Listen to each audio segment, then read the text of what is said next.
Well, good Monday morning. You know what time it is. It's Monday morning. That means it's Influencers Podcast coming to you live from Atlanta, Georgia. And this is a special Labor Day edition. Yes, we're working on a holiday. Why is that? Well, because we love what we do. And if you love what you do what you do all the time. So I'm starting off today getting together with some friends from down under again, but not down under that way. We're talking about down under, like in Costa Rica, I think. I'm going to ask Alex. My guest today is Alex Kafure, founder of Kafure Consulting. And as we bring Alex on, is it Costa Rica that you're in right now? I just got back to Miami 2 weeks ago, so I'm not in Costa Rica at the moment, but I am frequently in Costa Rica and definitely hoping to be back there soon. Oh, wonderful. I wasn't too far off. You go there often. Well, listen, I'm really excited about what you're talking about today. It's kind of like save the world, save the planet, but also have some fun. You're having a lot of fun, I know. So let's talk about where you were, what happened, and how did you get going in this consulting business, marketing business, and I know you have a vision to save the world. Tell us about that. Yeah, I'd say a long time ago, I was fortunate enough to be a part of a school that really helped me get better at my passion, which was to be in the computer space. And I learned a little bit about web design back in the early 2000s and applied that for the company I was working for at the time, where I was just working with Toshiba and fixing computers. Started building some web pages, and fast forward a couple of years, I started monetizing the web pages and grew into an advertising professional in the space. And I've had a lot of fun, to say the least, working with all different types of brands. And eventually I decided to kind of venture out on my own and start an agency, applying what I'd learned. It's been really exciting to sort of be able to work with so many different companies, but ultimately I found, I guess, the most excitement from working with companies who I volunteered my services for. And after moving to Costa Rica, I started working with a foundation that helps animals who don't have a home. There's a tremendous homeless dog population issue in Costa Rica with over 1 million dogs. So we help them get a little bit more visibility.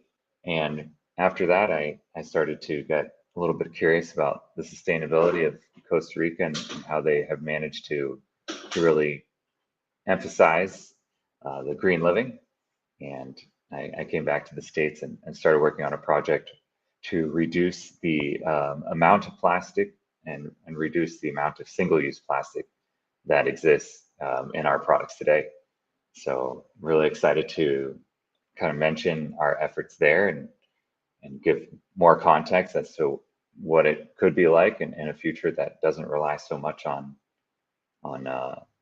plastic that will ultimately end up in our water sources and our foods, and instead focus on a little bit more sustainability. Well, Alex, that pretty much draws a parallel to some things that I was thinking, like I know I've been to Costa Rica myself a couple of times. I know it's one of the most focused environmentally conscious countries in the world. And so, the idea of sustainability and green usage of raw materials particularly is high on the list of importance down there. I also can understand your beginning because I was a webmaster for dentists back in 1998. As a dentist, I started over at age 48, and I had a lot of free time when I was starting over a new practice. And so I would work 3 days a week on dentistry and 3 days a week building websites. So I got my hands in HTML and the things like what people do when they start. Now, soon I left that because I wasn't willing to go into some of the more advanced things, XTML and all that. But I do know what you're doing. You're moving through the technology, and you move from technologist to strategist as a marketing consultant. I think you've done a wise thing, and I'm really interested in finding out, some of your successes, your secret sauces. Let's start off with talking about, one of the lumps or the bumps that you took. Was there a great failure story that kind of spurred you on, and what'd you learn from that and recover from it? Yeah, that's a great question. Yeah, I would say that like most, you don't just race to the top. There's definitely some hurdles that you have to kind of overcome along the way. Um, I'd say that I guess my biggest hurdle, if you will, or challenge that I put myself in was I got employment early on when I had just started college, and I decided that my success in my employment and ultimately what I felt like the opportunities I had available to myself were greater than the value I was going to get from going to college. So I left college early in an effort to really focus on my career. And I'd say that was the biggest kind of challenge I put myself in. Paying rent at a young age is quite quite challenging to say the least. And then from there on, learning how to navigate without perhaps some of the things that ultimately round you off when you're in college. I didn't have, but it still worked out in my benefit. I'd say once my resume was strong enough to no longer have to scroll all the way down to the school part, I was really able to move forward and find definitely some opportunity there. So I'd say that was the biggest hurdle early on challenge that I had, but everything worked out, I'd say, at the very least. I would venture to say the School of Hard Knocks taught you more than a college professor would. So you might have made yourself a smart move in some ways to avoid some of the pitfalls of what some of the kids are going through with their college professors not being focused on jobs and careers and more on social causes. So maybe you were smarter than you knew. Yeah, I'd say it's a big risk. I wouldn't say it's for every profession, but some you do learn a little bit more on the outside than you do on the inside. And I found these days I'm very passionate about helping others grow in their marketing profession, giving them some feedback, based off that school and hard knocks approach, if you will. Yeah, you've seen a lot of things over your years, I'm sure, now that you're done consulting. Give us three reasons that you know why people fail, and we'll get to how you solved their problem in a minute. But what were the three biggies you found? Three big reasons why people fail. I would say definitely there's a lot of people that ignore what's most important ultimately is the product.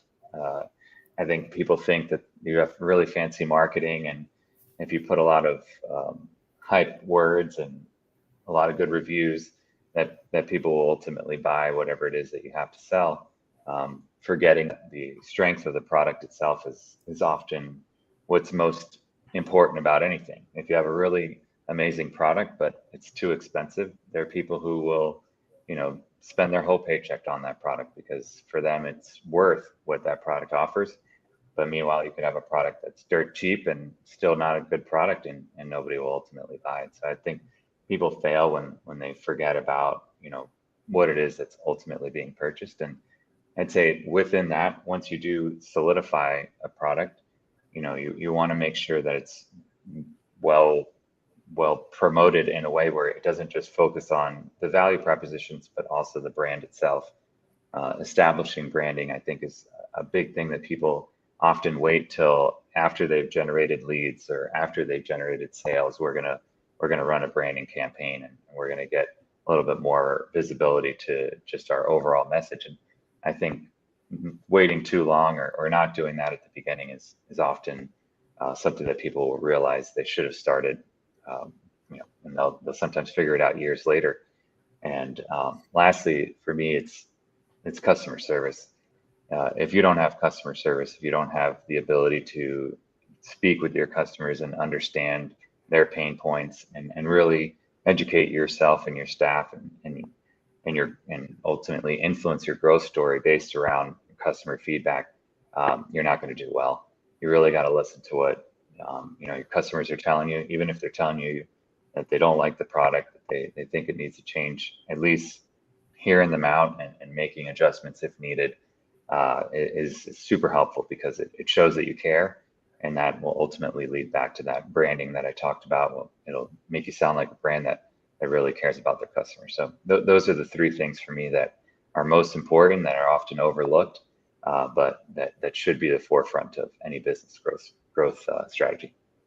I totally agree. You know, what you said is like the three high points that brands can really crash and burn by not attending to them. A great example just came to mind as soon as you mentioned it. There's this book on the internet that's been promoted that looks so good and looks so juicy about marketing and how to build your business. And I bought it, I got it, and it's only about that thick. And it's basically a crappy story about somebody's success with no how to. I mean, I didn't tell anything. You just said, I did it. I was so disappointed in the book. And A hardcover pat on the back. I actually wrote a review that was like, this is an empty shell. You'd have already, shot your gun and left the casing. But, some people will do that, put a lot of money into marketing, like you said, but they don't deliver the content. Right. Yeah, that's detrimental to, a recurring customer or a positive review. You bet. Well, reviews will kill that book, I hope. It seems like.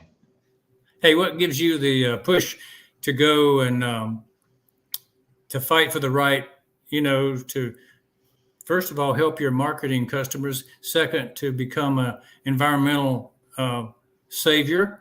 What are the motivations that give you this push? I always felt like we have a short time on this planet, and there's no directions, there's no manual. We're told to just make it as far as we can. So ultimately, what motivates me is just making the most of this time on this planet. Really, if you focus entirely on financial growth, well, you can't take a single cent with you. So for me, it's instead about making sure that life is fulfilling and that others around you are also benefiting from the efforts that you put into this world. And I guess ultimately living a happy life and being surrounded by those who are happy is my ultimate motivation.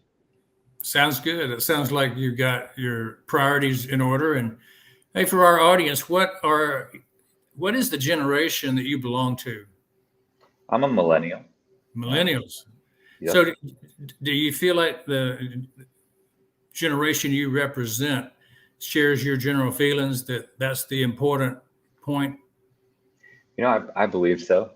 I think that we're seeing it more and more, especially with some of the statistics that we're seeing related to the trends and what millennials are doing versus other generations. I think that we're more focused on kind of getting to the next stage as a team, as a group that all prospers together versus having individual success stories. So I believe so. I believe that we are all equally motivated to make a difference and make an impactful difference in our future. Yeah, it's kind of like that song, We Are Family. Yeah. From Sly and the Family Stone. Yeah, exactly. What is your company's motto? The Puro Renewables and also Kafure Consulting. Do you have a motto? Kafure Consulting is all about transparency. We love to not only grow our customers' footprint, but our motto is not only grow their footprint, but show you how we got there. So many people need marketing help, and they don't know why they need it. That they just know that they're not making as much sales, or maybe last year they did as much as they did this year, and they just need to get back to that. And they often don't know what was missing, what was the ingredient that made a difference.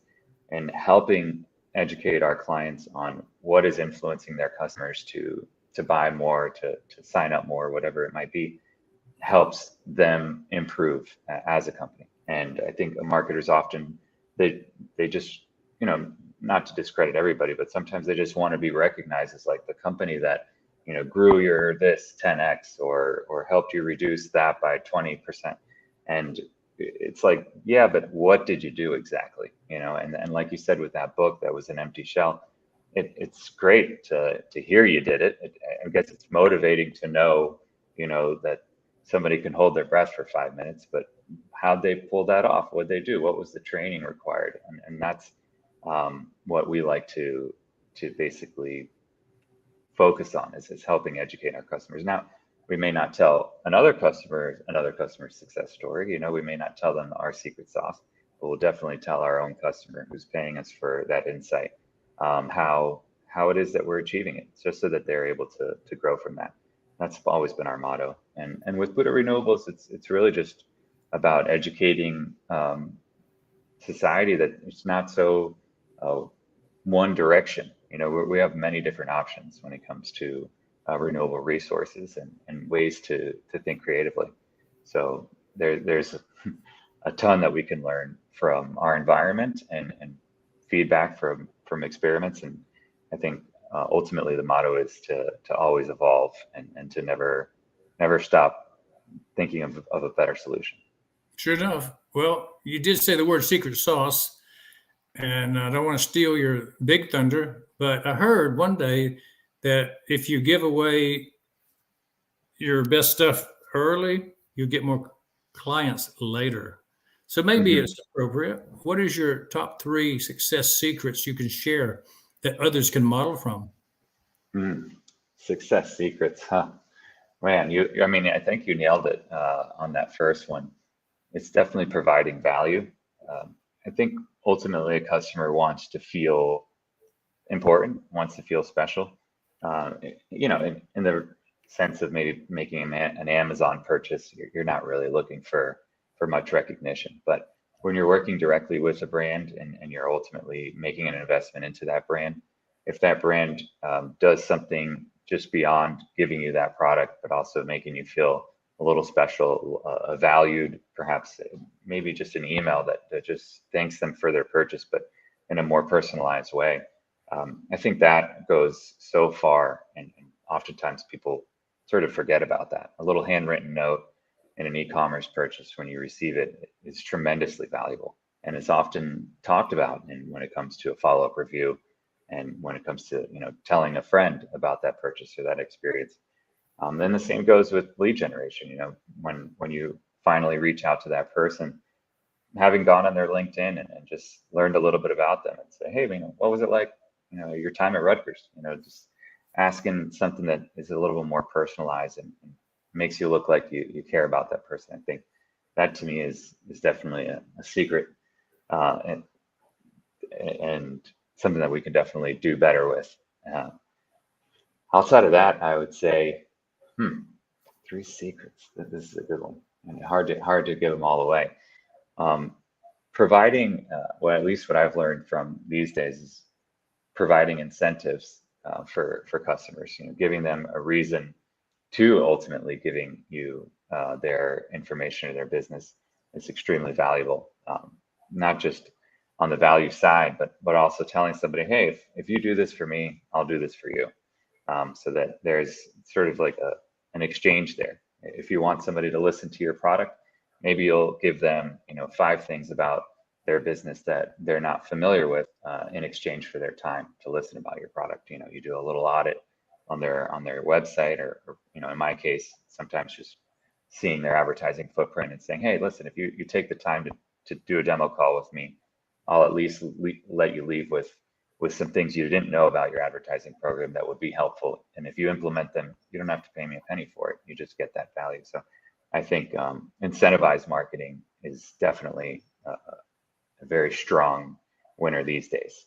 Any type of product that you can give in return for that time or that investment. You know, somebody buys something from you, giving them that little free sample of another one of your products is extremely powerful. And I'd say the third one, that one I'd have to think about. I'm not sure on a third secret off the top of my head, but I'll come back to you with that one. No problem. I think puppy dog sales work. If you can get something in the hands of somebody to try you out, then you get a chance to make a second showing, right? Yeah. Why would somebody buy from you, become a client of Kafure Consulting, Alex? Well, we're a family business. We come from a lot of different members of the family have marketing experience, design experience, and we've always grown as a family. So we understand, what it's like for a small business to kind of have to scrape through and make it work. And we also have worked with some really big businesses where we understand what it's like to meet quarterly goals and ultimately meet stakeholders' expectations. So we're a real well-rounded organization. And if you're looking for that family style treatment, where we're going to be on a call and remember some things about your family and that vacation you're going on, we'll probably ask you, hey, how'd that vacation go? We're always a little bit more personable than others might be, but at the same time, with that, we like to provide that value that I was mentioning earlier. That's so important. Just giving somebody an insight into how their business is looking from the outside view and helping them grow that in a sustainable way. Is your ideal client somebody you've already developed the avatar about? I'd say ideal client for us has to match our moral compass. So we won't just work with anybody. We always say that it's an interview in both directions because we want to make sure that our clients are a good fit for our organization is the same way that they would want to make sure that our organization is a good fit for them. We like to work with people who are looking to improve our planet in some way, whether it be a service that makes a business's staff life a little bit easier, a SaaS product that reduces the amount of time needed to do something, but ultimately that thing is good for our planet, or a product that is focused on doing something good for an individual's life without sacrificing maybe some other things associated with its production. So we like to work with the clients that match our moral compass and those that are going to benefit our planet.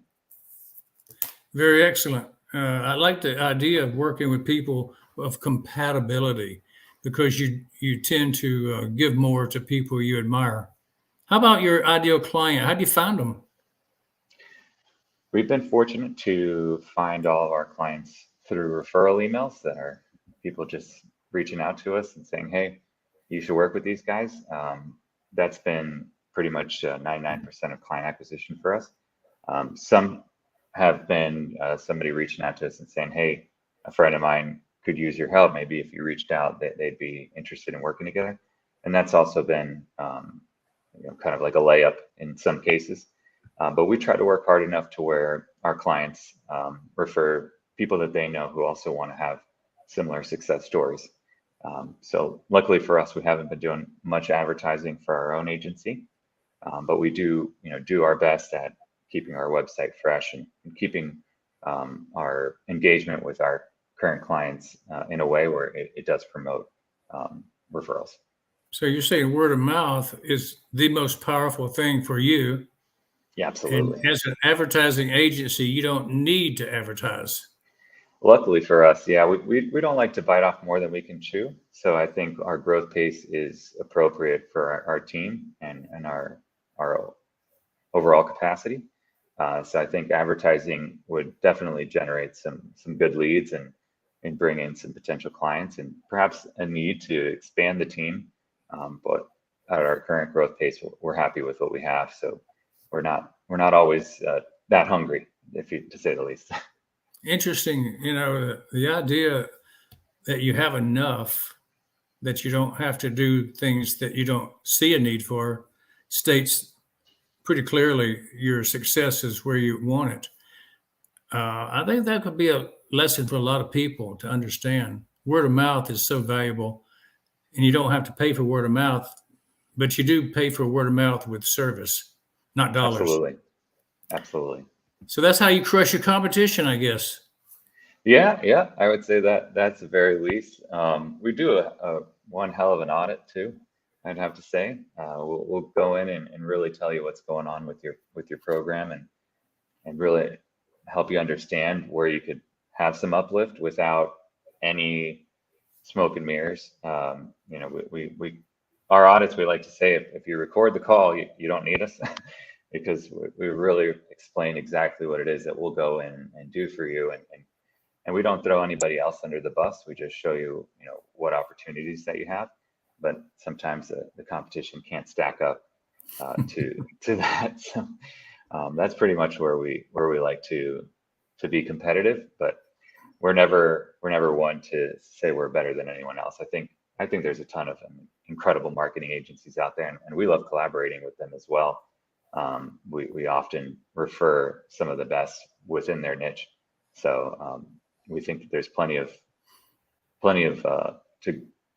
food to share, if you will, and we just love to be a part of it. But at the same time, we do our best to just give value to our customers. Yeah, it sounds like you do a lot like what we did in our dental practice. You know, the way I set myself apart was with our intake process. We listen to people, and we're more thorough in our evaluation, and the trust factor went way up.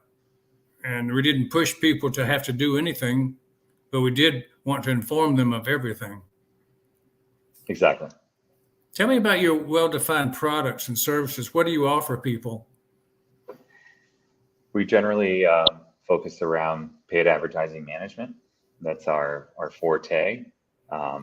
With that, you know, if you're running on a regular ad network like Google Ads or Facebook, we can help manage those accounts directly. Also, if you're working with a managed product that perhaps gives you access to DSP, we're very familiar with many different managers, as well as buying direct. If there's a specific publisher that our client wants to be involved with, we can establish those relationships and manage those relationships. So we definitely, our forte is in advertising management. But with that comes often, all right, I'm going to run some ads and it's going to this particular product page or this landing page, but nobody's buying, nobody's submitting that form. So then we do what's known as conversion rate optimization. If you have a 0% conversion rate, maybe that means completely redesigning and redoing your website as a whole. Or maybe you have a 2% conversion rate and you need to get to 2.3 because then you're margin positive. We work on those little tweaks using technology that'll help us identify, you know, what's going on with that site traffic. So that we specialize in CRO. And then I'd say lastly is the branding side that we mentioned, just helping customers, you know, tell their story a little bit better. Sometimes they focus too much on a single product and not on how they got there, or just kind of being a little bit more real with their clientele. So we help our clients in their branding. So those are our three main focuses. I like that. It's something that I think we follow up on with some more questions, but what are your three top online platforms that you and your company rely on? Online platforms, I'd say on the advertising platform side, we are heavy on both Google and LinkedIn. Those platforms are, for us, extremely valuable, and we do a lot of spend on those platforms. When it comes to design, I'd say that we love using Figma. It's a great tool to be client-facing, helping our clients see the design tools that we're leaning on. And believe it or not, Canva is also a great tool for gaining inspiration from. They're a really valuable resource. I'd say on the project management side, we rely on Notion. I think it's a really cool tool. Very unique in its the way that it works and compared to other platforms. So I'd say those are our three main sort of tiers of platforms that we rely on. Yeah, the first thing you talked about, the paid ad that you purchased, like Google and Facebook or LinkedIn. What percentage of revenue do you recommend overall people spend on their paid digital media? Yeah, that's the number one most common question a client asks me is how much should I be spending? And it's so difficult to just give a flat answer for that because Let's break it down into, first of all, maybe how much do they spend on marketing in general before you answer the one about paid digital? Yeah, no, I believe that it's, in order to answer that question, my client has to be able to tell me what is the ultimate lifetime value of their customer. And I start there. When you have a paying customer, if they're buying, you're selling a hairbrush on your website, are they only going to buy one hairbrush and they'll never come back? Or does they buy the hairbrush and then they eventually buy the hair dryer that's 10 times as much? Tell me about the story of your customer and what you ultimately vision. And the lifetime value will then help me identify how much money is reasonable to spend on acquiring a customer. So that's generally what I focus on first. Some of my clients, the SaaS clients, maybe have a $30,000 product that renews annually, but they're a little bit nervous about spending $10,000 a month in advertising. And to me, I ask them, well, what do you expect a customer to do in order to pay $30,000? They're going to have to know your brand. They're going to have to be surrounded by it, influence it in all different directions. They're going to have to really believe that this is the product to invest that kind of money in. So you're not going to get away with, a $5 click and then you get a conversion out of it. So I think it's important for people to invest what's representative of the value that their customer is going to get. Now, the question is, how many $30,000 units do you want to sell this year? Yeah. Do you want to just do one, or are we trying to do one for each member of your sales team, on a weekly basis? That to me is a big question. And I also have to ask yourself, are you the only one out there selling this product? And if you've got other competitors who are similarly priced, they're probably trying to buy the same amount of advertising, if not more, than you. So you got to pay to play, and that's ultimately, how we have to approach it. But it's not to say that if you're just starting out, you just created your own makeup line and you want to be competitive, but you don't have Kylie Jenner money. It doesn't mean that you can't advertise on the internet. It doesn't mean that you can't generate sales and generate sales with a return on your investment. It just means that you have to recognize that you're not going to sell as much as Kylie Jenner if you're not investing as much in terms of advertising. Yeah, if you're not a Kardashian, you got to start at the bottom. That's Yep. just the way it is. Exactly. Yeah. Would it be advantageous to be able to buy paid digital media 90% off, 50% off of normal rates? Is that something that is attractive to be able to do for people? Or is that something you already do in your own right? Well, I think the cheaper the cost of a click, the better. Ultimately, though, the cost is sometimes the gray area. When a client has a product that's extremely valuable and I'm seeing $20 cost per clicks, I know that I'm in a competitive space and I'm going up against others who are trying to capture that same client, and maybe there's a finite amount of customers. It doesn't mean that we're spending too much on a cost per click. It just means that we're in a competitive arena. But at the same time, if we can get away with awareness clicks that are only pennies and it helps generate buzz and helps people begin that process of recognizing a brand later on, then yeah, I'm going after the cheapest click I can get. So it just depends really on what the overall objective is. Let me ask you the question of 5-star client experience. How do you deliver? For me, it's really focused on those things that I mentioned at the front of our conversation, making sure that our product that a customer is paying for is full and complete, that it encompasses everything that they're looking for out of a marketing agency, out of a relationship with a marketing manager. We make sure that we have a well-rounded service offering, that we're there whenever they need us. We utilize Slack and other digital communication tools that help for really quick answers to questions and just being there when our customer needs us most. And then also providing value to our customers whenever they need us to do something that maybe is a little outside of our scope of work. We still step in and make sure that we're at least able to give a recommendation or something in order for them to achieve their goals, or sometimes it means going in and fixing a glitch that a client has on their website that is crucial in order to maintain uptime because we have an ad campaign that's running. So we'll step outside of our standard service offering to make sure that we deliver that 5-star client experience. So you're aware of your strengths and limitations, and you fit the client to fit your strengths and refer those that you're limited in. That's an honest approach. You don't take on things you really can't do just to get the bucks. Absolutely. We like to do a good job. and maybe somebody might know how to do a lot of things, but the Bruce Lee approach is to throw 1,000 punches. Instead of throwing 1,000 punches one time, it's throwing the same punch 1,000 times. And that's kind of where we're at, where we've done something so many times that we can do it in the form of a tutorial versus learning as we go in order to be able to add that additional line item on the invoice. That's not how we work. You said earlier you don't really have to advertise yourself to get customers. You have a lot of referrals. So how do you convert your clients into these valuable brand ambassadors?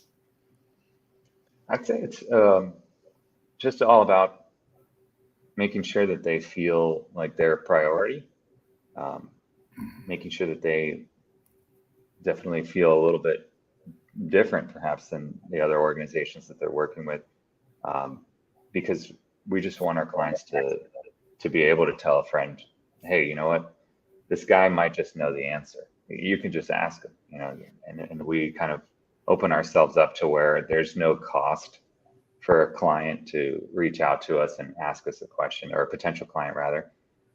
So we like to tell our existing clients, like, hey, if there's ever anybody that that could just get a question answered from us, we're always here to answer those questions. And I think that lets people feel a little less intimidated about reaching out. Oh, we have a 30-minute consultation. After 31 minutes, we start billing you by the minute.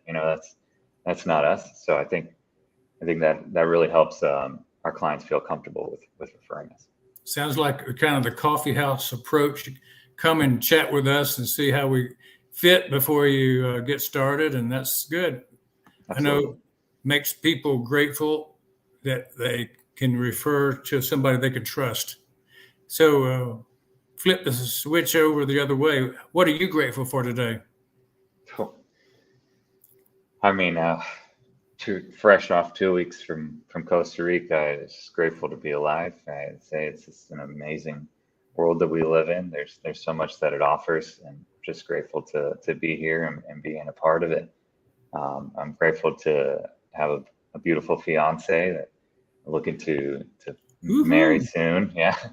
And I have a beautiful little animal family as well. And so I'm grateful for all the gifts that I've been given, and for being able to be on this podcast today and meeting new people and having great new experiences. And I'm just grateful for another breath. I love it. Hey, we talked a little bit about, before we got on your show, about EXPAT Living and how you were really going to be a promoter. So tell us, if you're down in Costa Rica, how do you start your day? Well, if the monkeys don't wake you up, normally a rooster will, which is always cool to hear, just the early risers. But truthfully, depending on where the tide is, it'll most likely be a dip in the water and catching a couple of waves. Some people start their morning with a swim. I just put a board underneath me, but it's generally the best way to kick the day off. And so I've been to Costa Rica. I know there's mountains like in the center of the country with San Jose. You go off to the coast, to the Pacific, it's Guanacaste. Which area do you live in? Guanacaste, yeah, the province of Guanacaste, specifically the area of Tamarindo, Playa Grande, right in that zone. Incredible waves, awesome people. It's a big expat zone. They call it Damagringo, just because there's so many of the people from the U.S. and Canada who land of relocated there. Yeah, but it's a great time, and it's an incredible place. I highly recommend it to at least experience once. Now, have you already achieved your goal of becoming an expat with a footprint already? And how do you go about doing that? It was not something I ever really expected. But after visiting there the first time, I made it my goal. I didn't, something had called me there throughout life. I surfed when I was younger, and my friends who would go out to Costa Rica, they would just say, "Hey, man, you got to check it out at least once. You got to go out there." And I waited forever before I finally made it out there. And when I did, I realized why one of them had moved out there and never came back. And that's ultimately something that you got to be there to experience. But once I was there, I started kind of just mingling with the locals and finding opportunities of places that were affordable. And I rented my first place there at only $500 a month. And it wasn't on the beach or anything special, but it was close enough to where I could really ingrain myself into the community. And came back to the States and said, you know what, this is something I got to do forever. And I met the love of my life, and turns out she was the biggest fan of Costa Rica as well. So there was no convincing her. Yeah. It was just figuring out how to do it. And fortunately or unfortunately for us, we got a kind of jump start in that direction due to COVID. We were able to completely stop meeting with clients in person and switch to a Zoom life, as I call it. And that really helped us become mobile, and we started our journey. That sounds like a perfect thing to run across a lady that loves Costa Rica as much as you do. Yeah, A match made in Costa Rica, not in heaven. right. No, absolutely. What about advice? You look back at your 20-year-old self. You don't look much older than 20. You're looking good, but I know you're older than 20. What would you give yourself advice to do to move forward with your experience now? It's a little bit of a joke, but I would say don't move out of your house just yet. If I could, so I would say don't start on that rent until you absolutely need to. I tell that to all my young friends. Don't leave the nest until it's absolutely necessary. The nest provides a lot of value in helping you save up if you want to be an entrepreneur to investing in your own business. I wonder Um, where it came from. The millennials have always stayed in the nest. So now I know who told them that.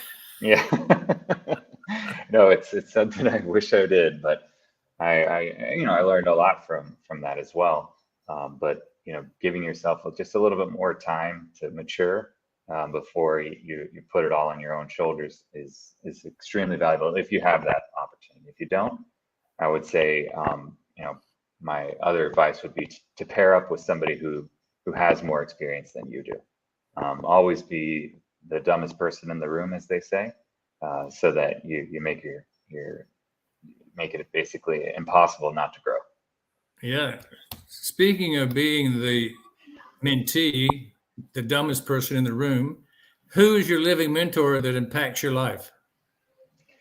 Wow. I've been fortunate to have a lot of mentors in my life.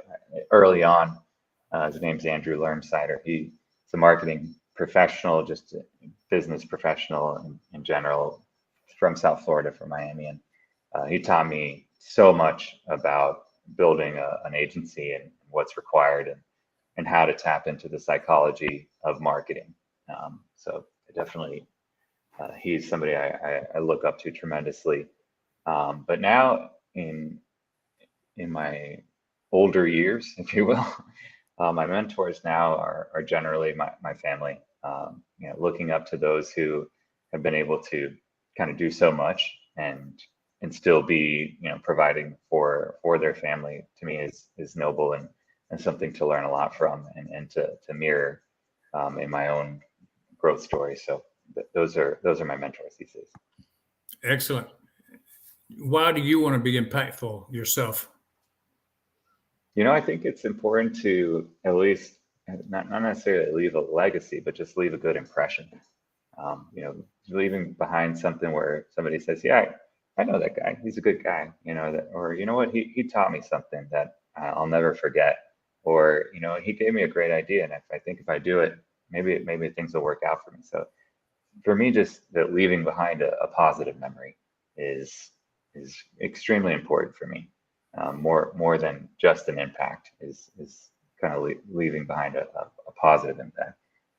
But I'd say that why it is important is really just that I hope to be something that is valuable to somebody. But at the same time, I'm not too arrogant. You know, if I make an impact, great. If not, I hope I was just able to be able to share that space with you in a positive way.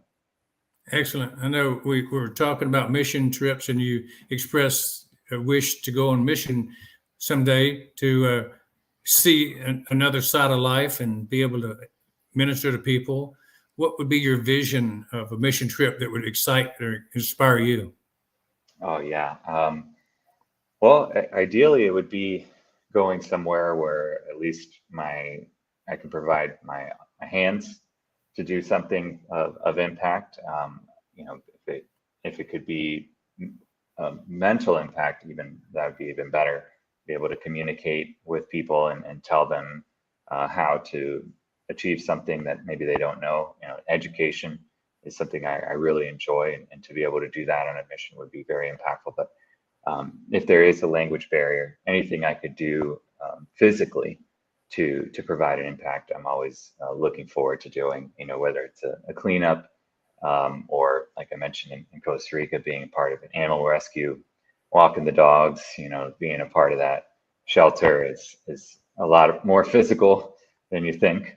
So I love just being able to use my youth for good.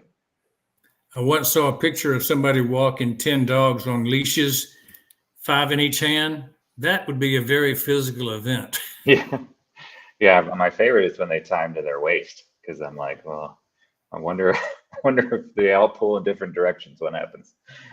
What if they all went in the same direction? They could drag you down the Yeah, alley. that's what they do up in the polar north, you know, with sleds. Over your lifetime, when it's all said and done, what do you want to be remembered for, Alex? Uh, When it's all said and done, I'd say I'd like to be just remembered for maybe just a positive impact on this planet. I think the goal would be, you know, that they just remember me as somebody who left behind happiness. You know, nothing really further than that. I thought about your epitaph. I was a dog's best friend. Yeah, at the very least. People say, man is dog's best friend. Oh yeah, You're the dog's best friend.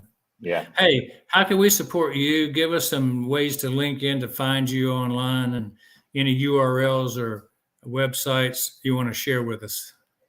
Oh, I would greatly appreciate your support. My website's Kafure.com, my last name, Kaf as in Frank, URE.com. And that's my agency. Also an easy way to get in touch with me as well. Really just from my side, just having the opportunity to be on your show is supportive enough. It helps me spread the word and get the message out there of just the things that are important within the marketing space and what I am most interested in. And I just greatly appreciate the opportunity to be on your show. So I think you've done a tremendous amount in supporting me so far. So I just have to say thanks for that. Oh, you're certainly welcome, Alex. It's been an enjoyable time. Feels just like a chat over a cup of coffee, as you say. Um, Yeah, cheers to you. I have my coffee. I would say I want to give you a chance to have the final word before we come back and chat after your final word. So, Awesome. Yeah.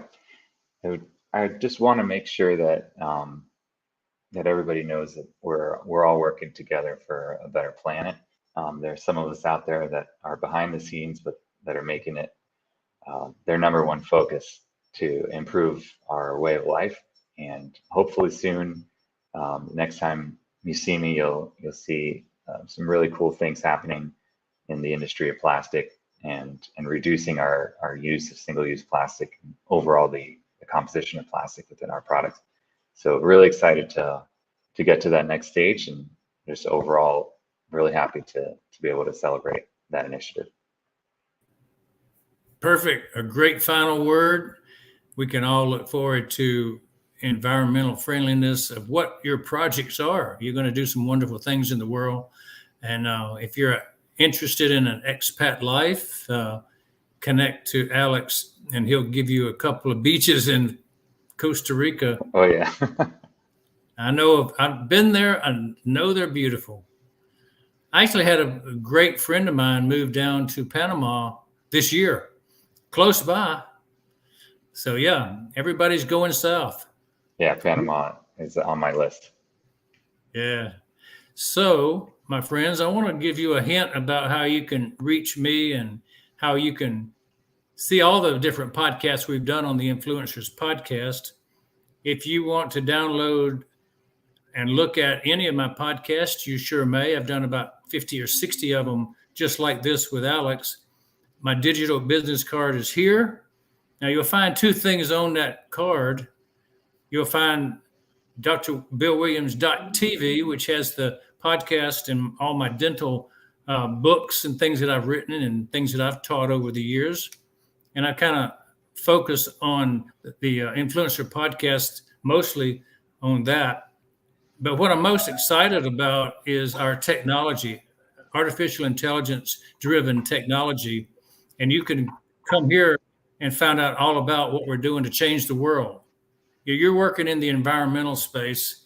I'm working in the technology space to change the world. And we've got some stuff that is so applicable to what you're doing. You might want to check it out. If you're watching this broadcast and you don't know about OConnect, well, OConnect is the world's best video conferencing software and a platform. And you're going to be able to do everything you need to do on it and more and much more. You say you'd like to be able to talk to people in other countries, but you don't know the language. No problem. We got you handled. We have speech-to-speech translation into many languages, speech to text, text to speech. We have a lot of things going on with OConnect, and you can get a free trial and try it right anytime by going right here to this particular place and getting a free trial. So check it out. I like one thing you said, among many things, Alex. You want to be able to benefit people with your knowledge when you go on missions. You want to teach something that's valuable, that's in your area of expertise, right? And so we have a couple of things that really might excite you. One of them is a platform for fundraising and innovation to fund things and to bless things into being. So you could actually, promote your plastic technology and saving the world of plastic pollution through Obless. And what Obless will do, will bring people together with common beliefs and common desire to support a particular project. And it's an all-in-one platform where you can market it, you can monetize it as far as getting the donations, and you can get accounting, and you can get promotion, and it's all free. We give this away because it's one of our products that we want to bless the world. The other thing is Academy, which is another of our products that's a teaching platform. So if you wanted to actually teach technology, teach marketing classes, you could go on and market yourself to the world for free, or even to charge a fee for classes that you are, doing college level training, for instance. So, hey, these things are available at the URLs. They all go to pretty much the same place.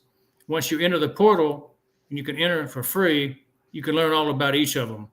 And we're here to set the world free of being tied down to one particular company that hijacks your information, that sells your information to other people. We are totally secure. We don't sell your information to anybody. You're secure. So we have some things to offer in the green online space, you might say. So, hey, I love it. thank you for being with us, Alex. And I hope that we will meet again. And I would prefer that it's down in Costa Rica. Absolutely. Thank you Yeah. so much. I appreciate it. All right. We'll make that a point.